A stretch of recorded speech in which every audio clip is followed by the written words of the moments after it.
This video will show you how to get your Screencast-o-matic account and download the Screencast-o-matic screen recorder. So we're going to go to https://screencast-o-matic.com and then add /appstate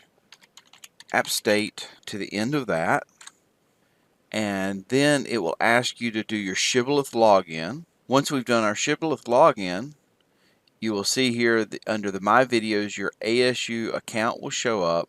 We're going to click to install the downloaded version. This will run it directly from your machine. So here it's the installer. I'm going to put this on my desktop. And read the instructions here is after you run the installer, it will ask you what type of plan. You have a team plan, and the access URL is AppState, not appstate.edu, just AppState. Click on the installer. It's going to ask us to allow that to change our computer. We're going to say yes and hit next. And I just install for everyone on this machine.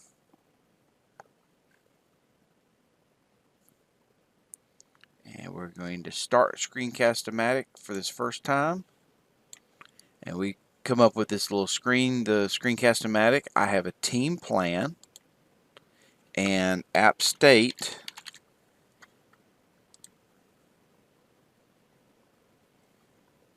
And now you should have a icon on your desktop, and the Screencast-o-matic window will come up as well, so you can start doing recordings and managing pieces within this. This does have an option to upload to YouTube and is a great way to do screen captures.